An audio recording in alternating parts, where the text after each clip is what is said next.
Hello friends, I'm Serenity Dawn and this is the story.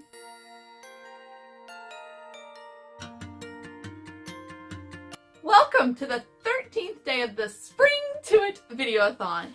It happens every day in April and today we are doing Bookish Pet Peeves.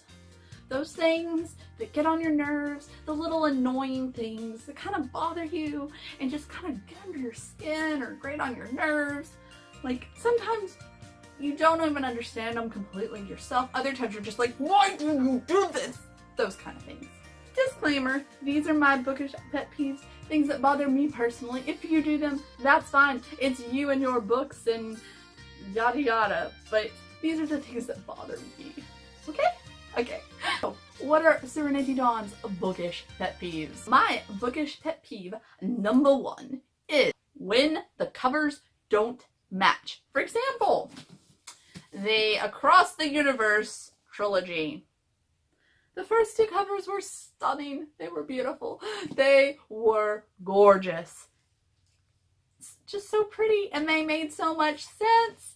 And then they switched them to these because they thought that they would appeal more to both genders. On the last book of the flippin' series. What? What? We had these stunning covers the first 2 books, and you did it, you switched it to this. Look at that, y'all. The spawns don't even match.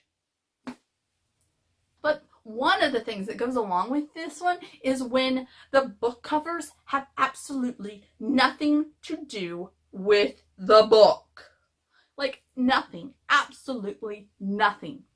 Case in point, Shatter Me. Shatter Me. Seriously? You got this, girl. Julia Ferrars, what's she doing in a dress? This white dress. Does she wear a white formal length dress at any point in the book series? Answer, no! No, she doesn't. Boy, yes, she wears dresses, maybe in the book, but nothing like this whatsoever. What the flip? This cover is horrible. This is what the rest of the books looked like. And thankfully, I had a feeling that because this wasn't quite done, and I held out hope that this series, for whatever reason, was going to get a reprint, and by golly was I right, because boom, baby, look at that. Beautiful, beautiful, beautiful covers, and they match, and they make sense with the story.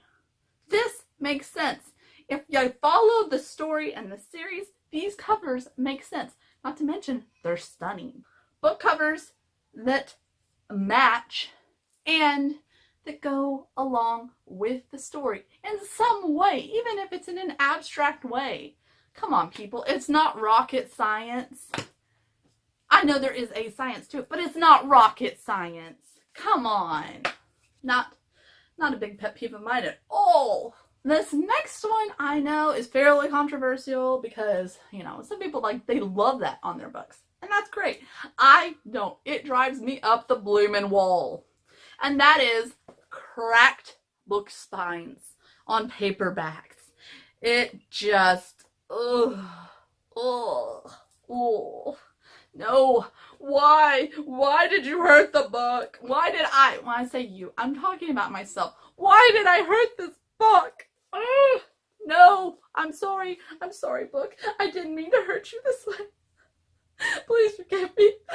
Okay, enough of that. But truly, I don't like cracked book spines on my paperbacks. Okay, now this one is a little bit odd. I don't think I've ever seen anybody else mention this one, but it bothers me. So, on Goodreads, you can create shelves, like shelves for your books that you read in 2018, shelves for your mystery books, shelves for books coming out next year, whatever, you know, possibilities are endless, right? Well, I have a shelf that I created for the books on my physical shelf. You know, not electronic, not audio, but my physical shelf. I have a list on Goodreads. Well, something that really has kind of miffed me at times, and I don't understand it, is when you go to add a book to your Goodreads list, and it has all of these editions. And I'm not just talking about one or two, I'm talking about like 20 plus editions. And out of those 20 plus editions, they don't have your book. Like, the ISBN number is the same, or yada yada yada, but it looks nothing like your book.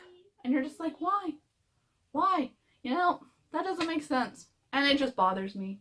It bothers me because I'm like, that's not the edition I have. Dog-eared pages. No. I don't like folding my pages intentionally. It's bad enough when it happens accidentally, but doing it on purpose? Like, how much extra effort is it to just, grab a tissue or a bookmark or a receipt or anything just about and putting it in your book? Yeah, you tell them, Jubilee. Now, this next one is one that I haven't seen anybody else talk about as far as being a bookish pet peeve, but it's one of mine, and that is when you are invested in a book or a series and the next one gets canceled, or you find out the end of the series isn't going to be coming out in a physical form. For example, Bethany Frenette's Bright Star. Isn't that beautiful? It was a fun story. It was an intriguing story. I was having a great time with it. And then I got Dark Star by Bethany Frenette. And I went to look for the next one and the final book in the trilogy. And what do I find out? That Disney Hyperion has canceled its release. It's not coming out in a physical form. It wasn't going to come out in a physical form. It's only available for ebook. Ebook, people. No. That's worse than the covers not matching or a paperback only. It's not available at all in a physical form. What are you doing to me? What are you doing to us? Why? No, not acceptable. Not acceptable. You started a series, you better finish it. Okay, granted, this doesn't happen very often, but on the occasion that it has, oh no. What? You know those times when you've gotten a book from the library and you're happily enjoying this story and reading this book, and then you turn the page and there's food stains or actual food still on it. That's just gross. That is so gross and distracting and blah. Especially of a book that doesn't even belong to you people. It's a library book. It is a book that is being borrowed and read by multiple people. You are not the sole owner of this book. Do not leave food on the pages. What is wrong with you? What is wrong with these people? Why are they leaving food on the pages? What? No. Just no. Just no. Oh, and this one happens to me quite often. Since I do read a lot, and I am a wife and a mother of 3, this happens a lot. And it's probably my most common and biggest pet peeve. And that is when you are reading and then someone starts talking to you. And so you stop reading and you put down your book, whatever. You stop reading and you listen to what they have to say. You converse with them and they don't speak for a while, or they seem like they're done. And so you go back to reading and they start talking again. Okay. And so then you wait a prolonged period of time for them to possibly start talking or bringing up another point or anything. And that doesn't happen. And so after a minute or two, you go back to reading. Oh, and by the way, or, hey mom, guess what? Or random question, I waited all this time for you to talk or to say something and you didn't. Why? It just clamps down again.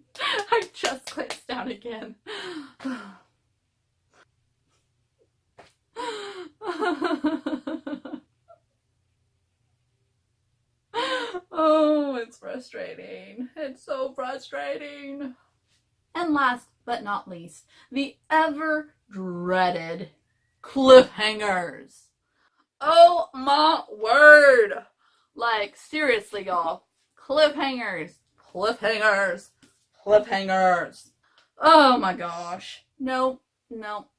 Don't like them. I don't like them. It's so frustrating because what's worse than, like, thankfully, when I read this book, it was like, I literally yelled out loud. I was reading it at 3 a.m. in the morning, but I yelled out loud because cliffhanger, seriously, doors open, what the frack?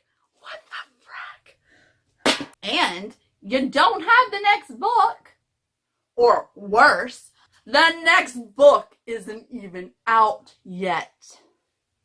So you have to wait. No. Just, no. No, thank you. Don't love it. Don't like it. I don't want it. Don't do that to me. I love you, writers. Don't do that to me. Don't. Just don't. Please. I'm begging you. Be kind. Be kind. Be kind. Don't leave me like that. And those are a few of my bookish pet peeves. What are some of yours? Share them down below in the comments. Which one of these did you think was just really weird or that you could totally relate to? Because, hey, one that we share. Isn't that cool? My wonderful co-hosts for this event are Brooke Clark, Christina's Journey, Danny Buxton, Brews and Reviews, and Stacks on Stacks on Stacks. Make sure that you check out these wonderful channels because they are fantastic. Will not lead you astray. Check them out, people. As always, thank you so much for joining me. Have a blessed day and don't forget to enjoy the story. I will see you tomorrow. Bye, friends.